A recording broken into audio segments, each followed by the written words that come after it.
I took the job because the email looked like every other email. Encrypted sender, no subject line, just a time and a peer number and a PDF attached. The PDF had an NDA in it that I had to sign and return within 2 hours. Standard stuff. The client wasn't named anywhere in it, just the contracting party. Which in my experience means either the Navy or someone who wants you to think it's the Navy. Either way, same rules apply. You show up, you do the work, you don't talk about it afterward. I'd been doing commercial dive work out of Long Beach for 8 years by then. Hull inspections, mostly. Some salvage. All through Curtin Maritime, which is one of those companies that does a lot of government contracts and doesn't put much on their website. My normal jobs were boring in the best way. Go down, check the hull plating for corrosion, photograph whatever looked wrong, come back up, file the report. Nobody was ever in a hurry, and nobody ever handed me a laminated card. That part came later. The pier number in the email put me at Naval Base San Diego, which I'd worked out of twice before. I drove down from Long Beach the night before and stayed at a Motel 6 off Rosecrans, the one near the Denny's. I couldn't sleep great. Not because I was nervous, just because the AC unit rattled every time it cycled on, and I'm a light sleeper. I read most of a Field and Stream I found under the bed and then stared at the ceiling until my alarm went off at 5. I got to the pier at 6:45. The boat was already there. The Pacific Provider was smaller than I expected, maybe 90 feet. Gray hull, no markings. It looked like a utility vessel, nothing special. There was dive equipment staged on the stern deck and a cable winch bolted to the aft rail that hadn't been there from the factory. Someone had added it. I noticed that. I kept walking. A woman in a Navy windbreaker was standing at the gangway with a clipboard. That was Lexi Santos. She looked at me the way you look at a piece of gear you're not sure passed inspection. "Webster," she said. Not a question. "Yeah." She checked something on the clipboard and then looked at my bag. "Open it." I opened it. She went through it without touching anything, just looked. Checked the regulator, checked the dive computer, looked at my fins. She didn't say what she was looking for. When she was done, she straightened up and handed the clipboard to someone behind her I hadn't noticed. "You're replaceable," she said. "I want you to know that going in. If you can't follow instructions exactly as given, I will pull you off this boat and your contract pays out at 20%. Clear?" "Clear," I said. That was it. She walked back up the gangway and I followed her. I'm not easily rattled. That's not me being tough. It's just that 8 years of commercial diving selects for a certain kind of person, and I'm that kind. You get comfortable with the idea that something could go wrong, and you just deal with it when it does. But Lexi Santos had this way of talking that made you feel like she'd already run the numbers on you, and you'd come up short. Not mean about it, just certain. I found Bradley Moore on the stern deck, sitting on a gear crate with a length of paracord in his hands. He was tying knots. Not any particular knot in sequence, just tying and untying, tying and untying. He had a faded Curtin Maritime crew shirt on and the kind of dive boots that have been resoled at least once. "Webster," he said. "Lewis," I said. "Bradley." He looked at the paracord, then back at me. "You done work like this before?" "Depends what this is." He nodded, like that was a reasonable answer, and went back to his knots. I sat down on the crate next to him, and we didn't talk much after that. The boat left the pier at 7:15. It was already warm, and the sky was that flat white gray it gets in June before the marine layer burns off. San Diego slid away behind us, and we went past Point Loma and out toward open water. Bradley was good with his hands. I watched him tie a bowline one-handed without looking. That takes practice. He wasn't nervous the way some guys are nervous, talking too much and laughing at nothing. He was nervous the way a person is when they're trying to hold something still inside themselves. The knot tying was doing something for him. I didn't ask what. Lexi Santos found us about an hour out. She had a laminated card in her hand, the kind of thing you laminate when you want it to survive water. She held it out to me. "Read it," she said. I read it.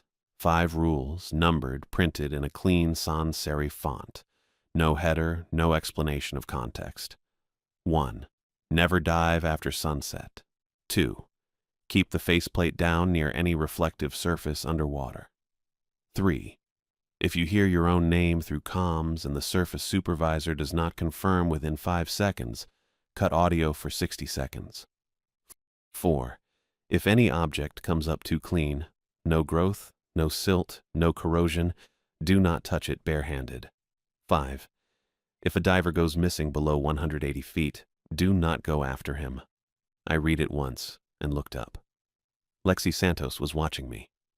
"Again?" she said. I read it again. Bradley read it after me. He didn't say anything when he handed the card back. His hands went back to the paracord. I had questions. I didn't ask them.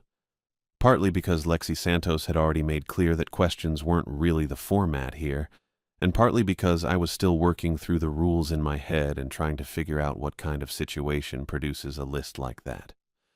Rule 3 was the one that stuck. Hearing your own name through comms was specific enough that someone had written it down for a reason. I told myself it was just a black box. That's what I called it in my head. Black box jobs. Something classified sank. The Navy wants it back. They hire commercial divers because it's faster than running it through official channels. I'd done 2 of those before. One was a sensor pod off a P8, nothing interesting. The other was a container of something I was told not to look at directly, and I didn't. Both times I got paid well, and nothing bad happened. I kept that track record in mind. The mission briefing, such as it was, came from Lexi Santos over coffee in the small galley below deck. The test article, she called it a test article, never said what it tested, had gone down in a Navy training range during an exercise 3 weeks prior. It was sitting at around 172 feet in sand, and attached to it was a pressure case with classified instrumentation inside. Our job was to recover the case. The test article itself was to be left in place. The Navy would handle disposal separately.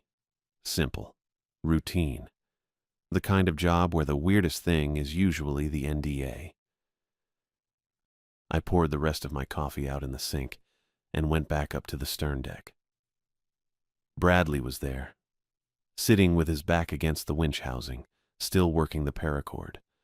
The water out here was darker than it looked closer to shore. Deeper green, almost gray. "You ever do a black box job?" I asked him. "Once," he said. "Off Catalina. Easy." "Yeah," I said. "Usually are." He nodded and tied a figure 8 and pulled it tight and then started working it loose again. I watched the water for a while. The Pacific Provider's engines ran at a steady low hum, and the deck vibrated a little under my boots. San Clemente Island was out there somewhere ahead of us, still below the horizon. I thought about Rule 5, the one about not going after a diver below 180. Then I stopped thinking about it and went to check my gear. We found the buoy at noon exactly. It was just a standard range marker, orange and white, bobbing on a short tether. Nothing special about it. The Pacific Provider slowed, and Leo came up from below decks, wiping his hands on a rag, said the ROV was ready if Lexi wanted a look before we suited up. Lexi said yes. That was it. Leo's setup was in the forward cabin, which was cramped and smelled like solder and old coffee. He had 2 monitors mounted on a folding table with a bunch of zip-tied cables running back through a port in the hull. The ROV itself was already in the water, tethered off the port side. I'd worked with ROV pilots before, but Leo was quieter than most. He sat down, cracked his knuckles once, and started working the controls without saying anything. Bradley stood next to me. He wasn't tying knots anymore. He had his arms crossed and he was watching the monitor. The feed came up grainy at first, then cleared. 150 feet, 160. The seafloor out here was flat sand with some low rock outcroppings. Visibility was decent, maybe 30 feet in the camera's light cone. At 172 feet, the ROV's lights caught the test article. It was torpedo-shaped, blunt-nosed, maybe 20 feet long, sitting perfectly upright in the sand, no markings anywhere on it. I looked for a serial number, a stencil, a paint code. Anything. Nothing. The hull was smooth and gray and clean. "That's it," Leo said. The pressure case was right beside it, sitting separate from the main body like it had been set down carefully. Gray composite housing, maybe 18 inches long, single latch on the front face. I could see the latch from here. "Case looks intact," Leo said. He zoomed in a little. "Latch is closed." Lexi was standing behind him with her arms crossed, glasses on, watching the screen. "Pan left," she said. Leo panned left. That's when we all saw the third thing. It was a person, or the shape of one, wedged under a crossbar on the lower section of the test article, arms at its sides, feet together. Navy dress whites, full uniform. The white jacket, the dark shoulder boards, the ribbon bar on the chest. White trousers, black shoes. The shoes were shiny. Not kind of shiny. Actually shiny, like someone had just polished them that morning. Nobody said anything for a second. The uniform wasn't torn. It wasn't tangled. It wasn't floating loose the way fabric does underwater. It was pressed. The creases on the trousers were still there. The buttons caught the ROV light and threw it back clean. "How long has that been down there?" Bradley said. Not really a question. "Unknown," Lexi said. "That uniform looks like it's been down there about an hour," I said. "I know what it looks like," Lexi said. "We're not there for the body. We recover the case and we ascend. The body is not our problem." I looked at the screen a little longer. The figure's face was turned slightly toward the ROV camera. I couldn't make out features at that resolution. Leo zoomed in, and the image pixelated, and Lexi told him to zoom back out. "Mark the coordinates," she said. "I'll report the body to the contracting officer after we're back in port." That was the whole conversation about it. Leo marked the coordinates. Lexi walked out. Bradley uncrossed his arms and looked at me. "That uniform's not right," he said quietly. "No," I said. "I mean the condition of it." "I know what you mean," I said. We suited up on the stern deck. The cage was already rigged, a standard two-man steel cage clipped to the main cable with a secondary safety line running through a separate sheave. Bradley checked his regulator twice. I checked mine once and then checked his because he was checking his too many times. Lexi handed us the hook tool for the latch, a fiberglass-handled pole with a stainless catch on the end. She reminded us not to touch the case bare-handed. I reminded her I'd read the card. She said good. The cage went in at 12:42. The descent was slow. The cable fed out smooth and the cage dropped steady. The water was dark green at the surface and went blue-black fast. Bradley had his light on and I had mine, and the cage frame threw long shadows in every direction. At 50 feet, the surface was already just a pale smear above us. At 100 feet, it was gone. I've done a lot of dives. The descent is usually the boring part. You watch your depth gauge, you equalize, you check your partner. That's it. This one felt longer than it was. I kept my eyes on the depth gauge and on Bradley and on the gauge again. 172 feet. The cage bumped sand and settled. The test article was right there, maybe 20 feet off. The ROV footage hadn't lied. It was sitting perfectly upright, perfectly still. But on the monitor it had looked like a clean piece of equipment. Down here it looked wrong in a way I couldn't immediately name. I floated there for a second trying to figure out what it was. No growth. Nothing. Not a single barnacle on the hull. No algae, no silt ring around the base where it met the sand, no marine snow collecting on the flat surfaces. Every piece of equipment I'd ever worked around at depth had something on it. Rust bloom, biofouling, sediment. This thing looked like it had been placed here this morning. Like the shoes. I checked my bubbles. They went sideways. Not up, sideways. sliding off to the right in a slow, flat sheet and then dispersing. Bradley saw it too. "Current," he said through the comms. I didn't say anything. There wasn't enough current down here to move bubbles like that. I'd have felt it on my body. We moved toward the case. Bradley had the hook tool.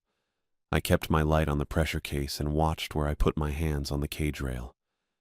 The test article's hull was close now, maybe 6 feet. Still no markings.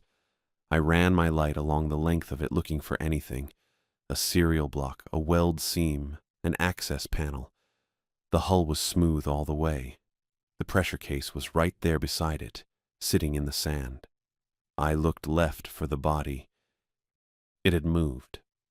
When we came down, the figure in dress whites was wedged under the crossbar, facing the test article. Now it was facing us, rotated maybe 90 degrees, still wedged under the bar, arms still at its sides. The face was turned our direction. I could see the eyes now. They were open and glassy and pale, and they were pointed at my light. I watched them for a second. The eyes didn't move, but they were aimed at me, directly at my light. I didn't say anything to Bradley about it. He was already working, positioning the hook tool over the latch. I kept my peripheral vision on the body and watched Bradley line up the catch. "Ready," Bradley said. "Go," I said. He set the hook and pulled. The latch popped with a clean mechanical click, the kind of sound that shouldn't carry that well underwater, but did. The case lid lifted a centimeter on its hinge. Every light on the test article came on at once. Not a power-up sequence, not a flicker. All of them, simultaneously. Red and white indicator lights along the hull, a blue strip running the length of the underside, a single bright white beam from the nose pointing straight up into the water column. The whole thing just lit up like someone had been waiting for us to open that latch. Bradley pulled the hook tool back and held it against his chest. I kept my eyes on the body in the dress whites. Its mouth was closed. The buttons were still bright. The shoes were still shiny. The lights on the test article stayed on. The static hit both of us at the same time. I could tell because Bradley flinched, his whole body going stiff the way it does when a sound cuts through your helmet unexpectedly. It wasn't loud. That was the thing. It was low and close, like it was already inside the equipment rather than coming through it. And then I heard my name. Not Lexi's voice. Not Bradley's. Mine. My own voice. The exact way it sounds on a voicemail I'd leave myself. That flat Southern California cadence I've heard on recordings and never quite recognized as me. It said my name once, clearly, and then the static swallowed it back up. I waited for Lexi to confirm. She didn't say anything. I cut audio. 60 seconds. That was the rule, and I'd read the rule twice off a laminated card, so I followed it without thinking about it too hard. I clicked the switch on the left side of my helmet, and the comms went dead, and suddenly the only thing I could hear was my own breathing and the faint mechanical hiss of the regulator. 60 seconds is longer than you think at 170 feet. I kept my eyes moving. The test article was still lit up, all of it. That blue strip running the underside, the red and white indicators, the white beam from the nose cutting straight up through the water above us. Bradley was a few feet to my left, holding the hook tool against his chest. I could see his eyes behind the faceplate. He was watching the body in the dress whites. I looked at the body, too. It was still far, maybe 12 feet back, the same position it had been when we first came down, wedged under that crossbar. I'd clocked the distance when we arrived, and I was clocking it again now. 12 feet, same spot.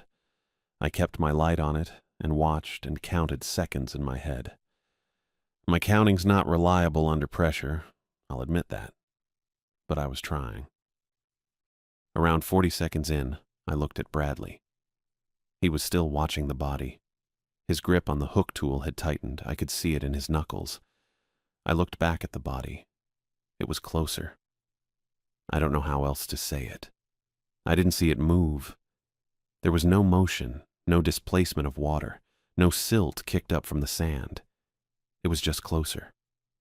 Maybe 6 feet now, Still wedged in the same position, same posture, same unwrinkled uniform, but closer. The shoes were right there. I could see the laces. I kept counting. When I hit 60, I clicked the comms back on. "Did you move it?" Bradley was already talking, his voice high and tight.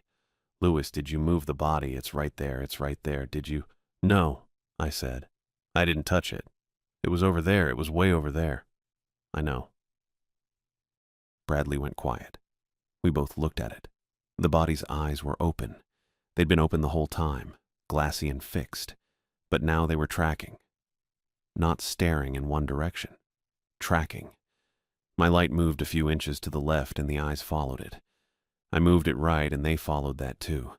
Slow, deliberate. The way a camera gimbal moves when it's following a target.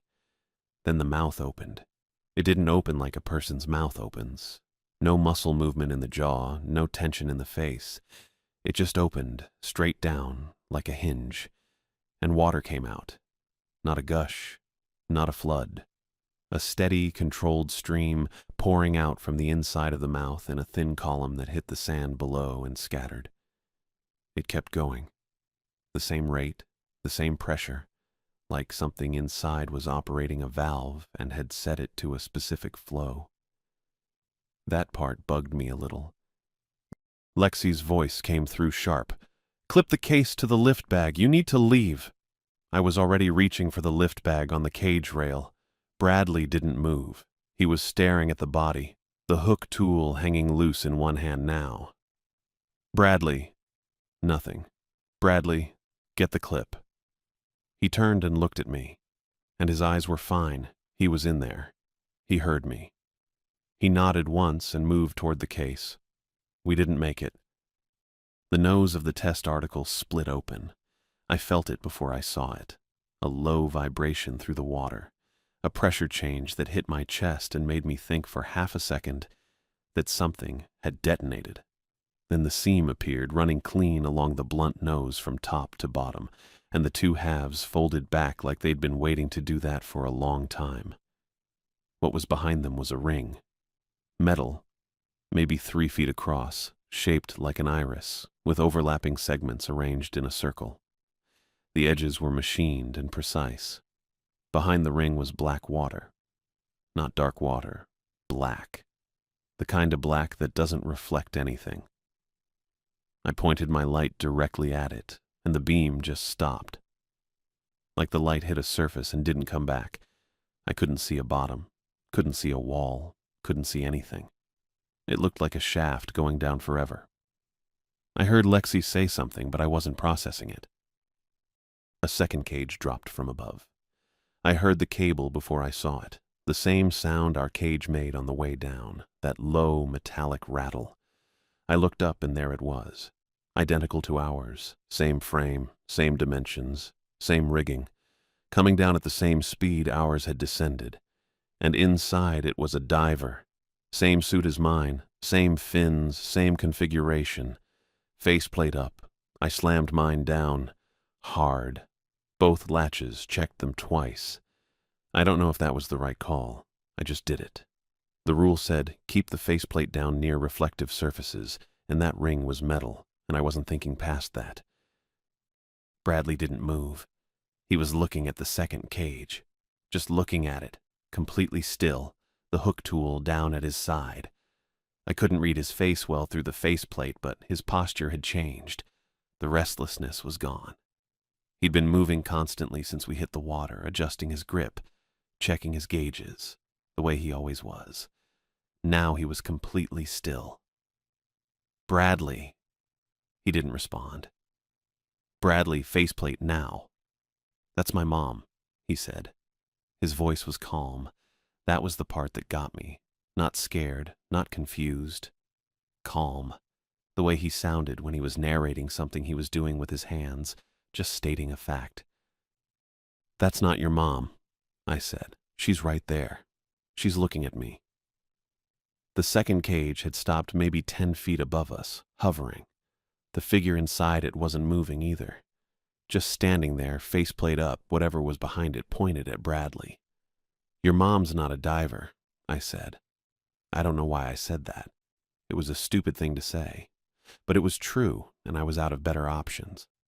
Bradley unclipped from the rail. He didn't lunge, didn't rush. He just reached down, unclipped the carabiner from his harness, and let himself drift. Slow. Toward the ring, toward the second cage. His fins barely moved, just enough to keep him oriented, like he was being pulled by something very patient. I grabbed him, both hands, full grip on his harness straps, and I pulled. He was 165 pounds of dead weight drifting toward a hole in the ocean floor, and I had maybe 3 seconds before the current or whatever was doing the pulling got him past the point where I could do anything useful. He shoved me. Not stumbled into me, not flailed. Shoved. One arm came back and hit me in the chest with enough force that I let go and floated back 2 feet before I caught the cage rail. I've had guys twice Bradley's size push me around on deck, and it didn't feel like that. That was something else. I don't know what to call it. I'm not going to call it anything. The dress white's body was there before I could get my grip back. It moved the way it always moved. No visible effort, no current, just suddenly closer than it had been.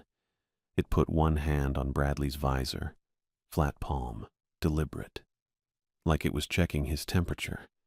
The jelly smear it left was clear, almost invisible, just a slight drag across the glass. Bradley's arms dropped. His whole body went slack at once, not gradual, just off. He sank like his tanks had doubled in weight, and his fins stopped moving entirely. I went after him. I didn't think about the rules. I didn't think about Lexi. I unclipped my safety lanyard from the cage rail, and I went after him. And I got one hand on his shoulder D-ring and clipped it before I really registered that I'd done it. The lanyard went taut between us. He was still sinking, I was getting dragged, and for a second I was just watching my depth gauge tick down, 175, 178, while I tried to get my fins under me and kick back toward the cage. The ring was right there. I could see it without looking for it. The iris-shaped seam, the black inside it, the black that didn't look like water. I kicked hard, and the lanyard went rigid, and Bradley's weight transferred, and I got us both stopped at about 181 feet, which was 9 feet past where I was supposed to be, and also 9 feet from the edge of whatever that thing opened into. I looked inside. I didn't mean to. I was just trying to find something to hook onto, and my light swept across the opening, and I saw them. Tags. Hundreds of them, maybe more. Metal. Rectangular, the kind that go on a key ring. They were spinning, all of them, slow and even, like they were suspended in something that rotated. Each one had text on it. I couldn't read most of them from where I was, but I could read the format. Name, then a number. I knew that number format. Curtin Maritime issues employee numbers in that format.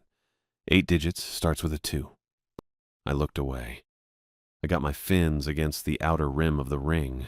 Not inside, on the rim, and I pushed off hard and hauled Bradley with me. The lanyard cut into my hand through the glove. We came up off the bottom in a slow arc, both of us swinging toward the cage, and I grabbed the rail with my free hand and got my arm through the bars and held on. Lexi triggered the winch before I could signal her. The cable jerked and we went up fast, faster than a normal ascent. And I kept my arm through the cage bar and held Bradley's lanyard and tried to breathe even because going up that fast on a compressed breath is how you end up with a lung that looks like a popped balloon. I made myself exhale slow. Bradley was just hanging below me, completely out, rotating slightly from the ascent current. At 60 feet, I got him into the cage properly, got his arm through the bar, and rode the rest of the way up with my hand on his chest to make sure it was moving. It was. We broke surface at around 2 in the afternoon. The sky was white and flat, and the Pacific Provider's deck crew had the crane arm out before we were fully up. 2 guys I didn't know by name got Bradley onto the deck while I unclipped from the cage and climbed out on my own. My legs felt wrong. Not weak, just wrong, like the signals were running a half-second behind. The pressure case was already on deck. It had come up on the lift bag at some point during the ascent, dry as if it had never been underwater. I picked it up without thinking. It was too light. Not empty light, but wrong light, like something had been removed from inside it and replaced with air. Whatever the Navy actually needed out of that test article, it wasn't in here. I set it down and went to Bradley. He was on his back, helmet off, eyes closed. His chest was moving, slow and regular, like he was asleep. I pulled his hood back to check his neck because that's what you do after a dive incident. You check for barotrauma, you check the skin. 3 slits, just below his jaw on each side and 1 lower near his collarbone. Clean edges, no blood, no swelling. They opened and closed. Not fast, not dramatic, just steady. Like breathing, but not. I pulled his hood back up. I stood up and walked to the rail and looked at the water for a while. It was blue-green and flat, and there was nothing visible below the surface. No cage, no ring, no test article. Just water. Lexi was on her phone. She'd been on it since we came up. She had her back to the crew, one hand pressed against her other ear, which meant the wind was up or she didn't want anyone to hear the other end of the call.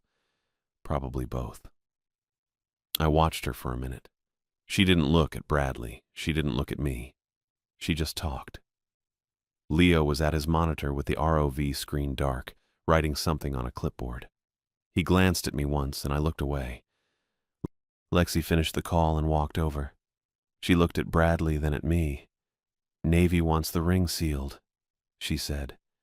"Not recovered, not studied. Sealed." I waited.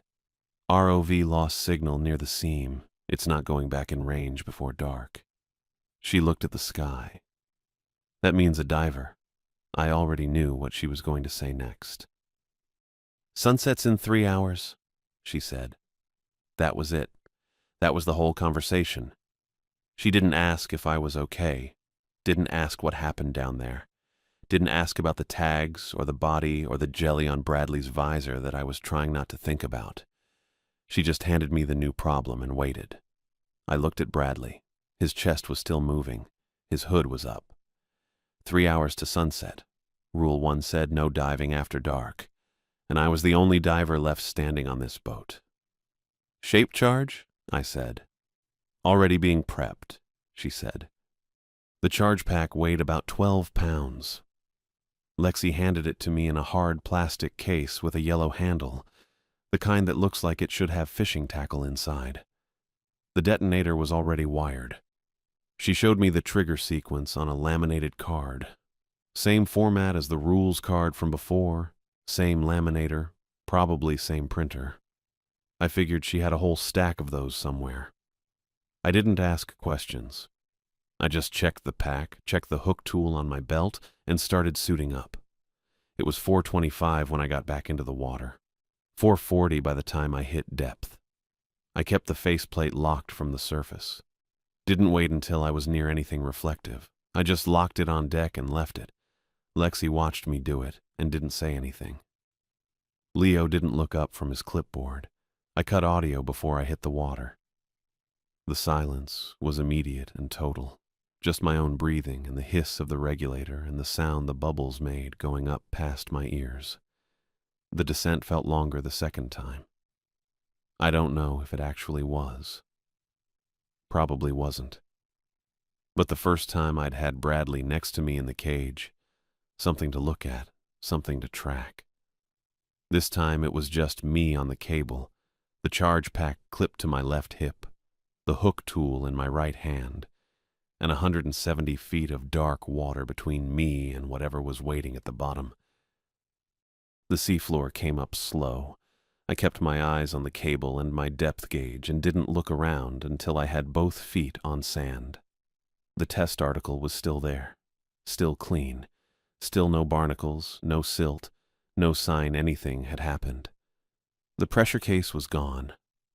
That was the one thing missing. Everything else was exactly where we'd left it. The ring was open in the nose of the article, the iris-shaped seam pulled back, and the black behind it was still there. Still looked like it went down forever. The dress white's body was standing beside it, not wedged under the crossbar anymore, standing upright. Feet on the sand, arms at its sides, facing me. The uniform was still pristine. The shoes were still shiny. The eyes were open, and they moved when I moved, tracking my light the same way they had before.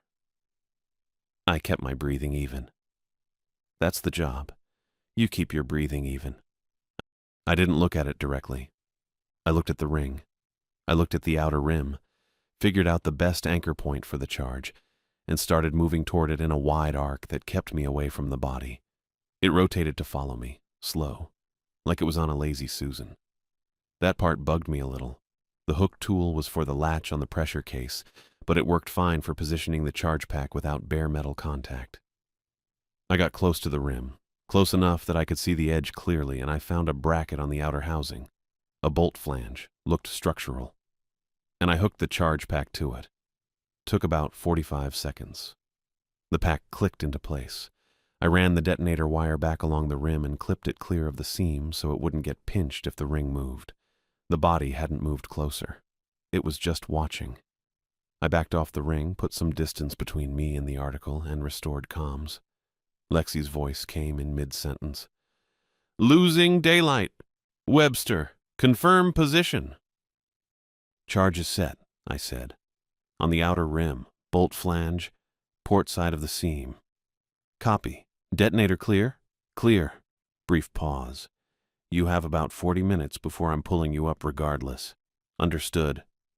I was already checking my tether. Standard umbilical, clipped to my shoulder D-ring and running back up to the cage line. I had about 30 feet of slack, enough to work. I started moving back toward the cage, keeping the ring in my peripheral. That's when it flexed. Not a big movement, just a pulse, like something took a breath behind it. The iris seam widened maybe 2 inches, and then the edge of the ring, the outer physical edge, the metal housing, clamped sideways onto my tether. Not tangled, clamped. Like a hand closing. I pulled. The tether held tight. I pulled harder and felt the cable go taut all the way up to the cage. I looked at the ring. The edge had a grip on about 8 inches of my line. The metal had bent around it, which metal doesn't do, but there it was. I could see the detonator wire still clear of the seam. The charge was still in place. That was something. I looked at the tether. Then I looked at the ring. Then I saw the tags. They were spinning again inside the black. Same as before, thousands of them catching the light in quick silver flashes. I hadn't meant to look directly into it. I looked away fast, but not before I saw one of them clearly. It was close to the edge, closer than the others, spinning slower. I could read it. Bradley Moore, his employee number under it. Curtin Maritime Standard Format, same as the ID badge he'd worn on deck that morning. I looked away. My chest felt tight, and that wasn't the pressure. I had the hook tool in my hand. I looked at the tether clip on my shoulder, D-ring. Standard carabiner, screw gate, 3/4 inch. I'd clipped and unclipped it probably 1,000 times. I unclipped it. The tether went slack against the ring, and I was free of it. No safety line. Just me and the water and the charge pack sitting on the rim 30 feet away with a detonator I hadn't triggered yet. I kicked hard toward open water, angling up and away from the article. Behind me I heard, not through comms, just through the water itself, through the pressure, a sound like something large moving fast. I didn't look back. 8 years of commercial diving, and the one rule I made up myself. Don't look back at the thing you're running from. Something brushed my fin. Right fin, outer edge. A touch, light, like a finger. I kicked harder. I hit the detonator. The charge went off and the shock wave hit me like a wall. It wasn't the air out of my lungs and punched through my chest, and I tumbled maybe 15 feet in the water column before I got my orientation back. My ears were ringing inside the helmet. My depth gauge said 90 feet, and I was still moving up. I didn't fight it. I just kept kicking. The water below me went dark. Not the normal dark. A different kind, like something closing. Then it was just regular ocean again, dark the way deep water is dark, and I was at 60 feet and then 40, and then I could see the bottom of the hull above me, and the surface was orange through the water, the whole sky orange, and I came up into it. I pulled my faceplate up and just floated there for a second. The Pacific Provider was maybe 30 feet away. The sky was the color of a traffic cone. My chest hurt where the shockwave had hit it. Lexi was at the rail. She was looking at her watch, not at me. "Webster," she said. "Yeah," I said. "Get out of the water." I swam to the ladder and climbed up. Lexi was already at the sonar station by the time I got my helmet off. She didn't look up. She had a folding table set up near the stern with a laptop and a portable transducer unit plugged into it, and she was watching the screen like it owed her something. The display showed the seafloor in green and gray, a lot of debris scatter where the ring used to be. She kept watching it. I sat down on a gear locker and just breathed for a while. My chest still hurt. Not sharp, more like a deep bruise that hadn't decided how bad it was going to be yet. I unzipped my dry suit halfway and let the cold air in, and that helped a little. Leo was somewhere behind me. I could hear him doing something with the ROV cables, coiling them maybe. He didn't say anything. Neither did I. Lexi watched the sonar for maybe 20 minutes. I timed it against the sun dropping. The sky went from orange to pink to that flat gray purple you get right before dark. She finally straightened up, clicked something on the laptop, and said, "Seafloor's clear." "Okay," I said. She looked at me then, just for a second. I don't know what she was looking for. She looked back at the screen. Bradley was on a stretcher near the wheelhouse. Someone had covered him with a foil emergency blanket. His chest was moving slow and steady, which I kept checking on. I'd checked on it maybe a dozen times since we got back on deck. The slits on his neck had closed up by then, or mostly closed. They looked like thin scars now. I didn't mention that to anyone. I figured Lexi had already seen them. The helicopter came in from the north at around 6:40. Navy markings, no windows on the side doors. It hovered over the stern and dropped a cable, and 2 guys in flight suits came down it like they'd done this before, which they probably had. They didn't introduce themselves, didn't ask for my name, didn't ask for a single thing. They checked Bradley's vitals with a handheld unit, exchanged a look, and then started strapping the stretcher to the cable mount. One of them took the pressure case from where Lexi had set it near the cooler. He just picked it up and tucked it under his arm like a laptop bag. I watched them take Bradley up. The foil blanket caught the rotor wash and crinkled loud. His arm slid out from under it and just hung there, and one of the flight suit guys tucked it back in without breaking stride. They were efficient. That's the word for it. The helicopter banked east and was gone in about 90 seconds. Leo had stopped coiling the cable. He was just standing there, watching the sky where it had been. Then he went back to the cable. Lexi came over with a folder. Actual paper. Manila. The kind with the metal clasp at the top. She pulled out 2 sheets and held them toward me. "New NDA," she said. "Sign both copies." My hands were shaking. I noticed that when I took the pen she held out. Not a lot, just enough that my signature was going to look a little rough. I read the first paragraph. It was the same kind of language as the first one, all party of the first part and disclosure of confidential information. But there was a line near the bottom about operational incidents during the performance of contracted services. That was the new part. "Operational incidents," I said. "Sign it, Lewis." I signed it. Both copies. My name looked like I'd written it on a moving bus. She took one copy and put it back in the folder. The other one she folded and put in her jacket pocket. Then she reached up and took hold of my badge lanyard, the Curtin Maritime ID I'd been wearing since the dock in San Diego, and just clipped it off with a small pair of scissors she had in her other hand. Like she'd been planning to do that the whole time. She put the lanyard and the badge in a small Ziploc bag and sealed it and wrote something on the bag with a Sharpie. I didn't read what she wrote. "That's evidence?" I said. "That's protocol," she said. I didn't have a follow-up for that. I just sat back down on the gear locker. She went back to her laptop. Leo finished with the cables. The Pacific provider turned around and headed back toward Point Loma. I went inside and sat in the galley and drank 2 cups of bad coffee and stared at the table. There was a magazine on the bench seat across from me, some boating trade publication from 8 months ago. I read an article about anti-fouling paint systems for aluminum hulls. I didn't retain any of it. I just needed something to look at. We docked at 11:30. Nobody said goodbye to me. Leo nodded from across the deck. That was it. The week after, I stayed in my apartment in Long Beach and didn't do much. I had a bruise across my sternum the size and shape of a license plate from the shockwave, and it went through a whole color progression over about 6 days, yellow-green to purple to brown. I took Advil and watched a lot of television and ordered delivery from a Thai place on Anaheim Street. I slept badly. Not nightmares exactly, just light sleep. The kind where you wake up at 3 in the morning and you're completely awake and you know you're not going back under for a while. I thought about Bradley some. I didn't have a number for him or any way to check on him. I thought about calling Curtin's main office and asking, but I figured that was probably covered somewhere in the NDA. I didn't call. On the 8th day, I got a direct deposit notification from Curtin Maritime.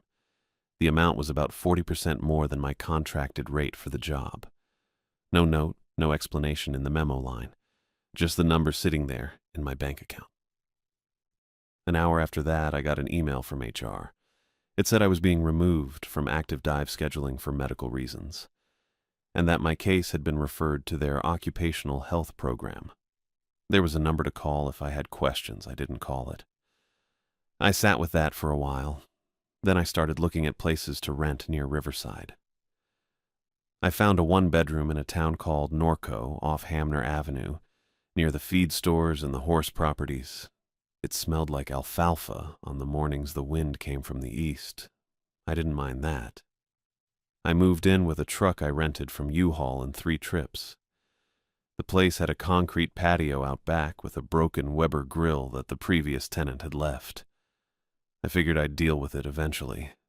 I stopped answering unknown numbers. There were a few in the first couple weeks. Different area codes, nothing I recognized. I let them go to voicemail. None of them left messages. After a while, they stopped. My dive fins were in a mesh bag in the closet. The jelly stain was still on the right fin, on the blade near the tip. I checked it maybe once a week at first, then less. It didn't spread. It didn't change color or texture. It just stayed there. A smear about the size of a $50, slightly tacky if you pressed your thumb to it, which I stopped doing after the second time. I thought about throwing the fins out. I thought about it a few times. I still have them. I don't dive anymore. I've got my certifications, my hours, 8 years of log entries in a binder in the closet next to the fins. I'm not sure what I'm going to do with any of it. Probably nothing for a while. Bradley never woke up. I found that out 4 months later, not through Curtin, just through a guy I used to work with in Long Beach who knew someone who knew someone. He said Bradley was in a care facility somewhere in San Diego County, breathing on his own, no brain activity they could measure. That's what the guy told me. I don't know if it's accurate, it's the only information I have. I think about the tags sometimes, the ones I saw spinning in there, each one stamped with a name and an employee number. I don't know how long that ring had been down there, or how many names were on those tags. I didn't count. I didn't have time to count. I don't know what it was. I've thought about it enough that I've stopped expecting to figure it out. It was what it was. I saw what I saw. The alfalfa smell is pretty good in the mornings. I've got a coffee maker that works and a chair on the patio, and most days that's enough. The Weber grill is still broken. I'll get to it.